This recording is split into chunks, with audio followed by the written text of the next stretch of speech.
Parlons à présent, Philippe de Villiers, des désistements, des alliances.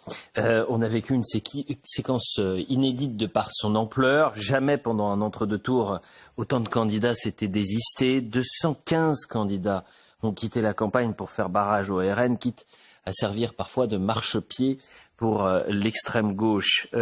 Gabriel Attal tente de se défendre, il a même écrit des messages qu'il a relayés sur les réseaux sociaux pour éviter une victoire d'un candidat du Rassemblement national, pour éviter de donner une majorité absolue au Rassemblement national. Se désister ne veut pas dire se rallier, il n'y aura jamais d'alliance avec la France insoumise. Les revirements, les alliances contre nature se multiplient. Est-ce qu'on est face à un déni de démocratie ? Pour le moins. En fait, on est devant la déchéance présidentielle. Le président n'applique pas la Constitution, et notamment l'article 5. Le président est l'arbitre. Il assure par son arbitrage le fonctionnement régulier des pouvoirs publics. Là, ce qu'il est en train de faire, il est en train de rechercher une majorité gouvernementale qui ne reflète pas la majorité électorale. C'est ça qu'il est en train de faire. Et ce faisant, il refuse de laisser entrer sous la verrière du Parlement le réel. Le réel, c'est le chaos migratoire, c'est le chaos sécuritaire, c'est le chaos budgétaire. Et lui, il joue la montre. Tous ces désistements mutuels, pour prendre un mot poli, peuvent être qualifiés sur un plan moral et aussi sur un plan politique. Sur un plan moral,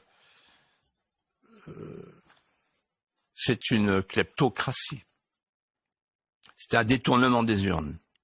C'est un hold-up électoral, et qui en fait provoque chez beaucoup de gens, beaucoup de Français, la redite murmurée du mot de Clémenceau, cette démocratie s'édira dans un égout.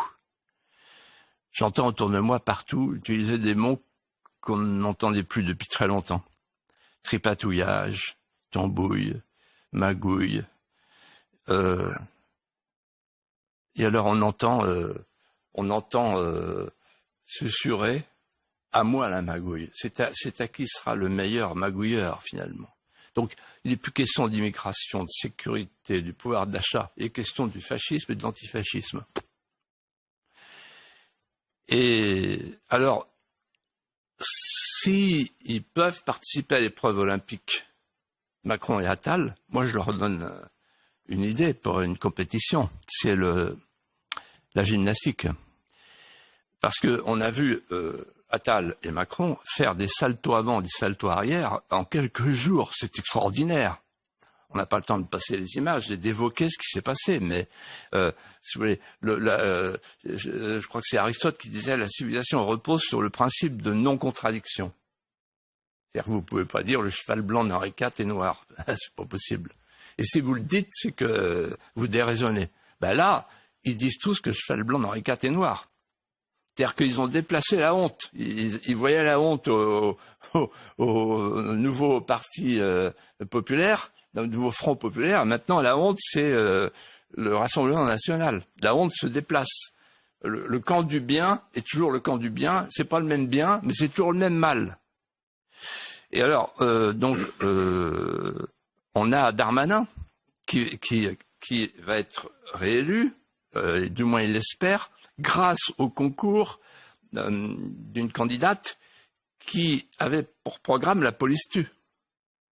On a, chose extraordinaire, le maire du Havre, l'ancien Premier ministre, Édouard Philippe, qui vote pour le Parti communiste, comme d'ailleurs Estrosi, le maire de Nice, etc. On a Laurent Wauquiez qui va être élu, s'il est élu, grâce à LFI. Vous voyez ? Donc, ce sont les grandes retrouvailles.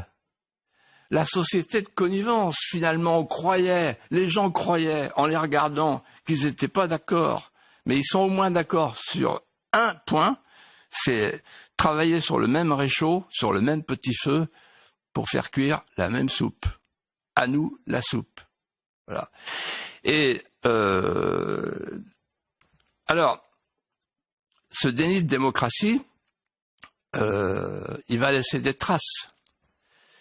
Parce que soit ça passe, soit ça casse, et dans tous les cas de figure, les Français s'en souviendront, la classe politique est honnie, elle fait tout pour le mériter.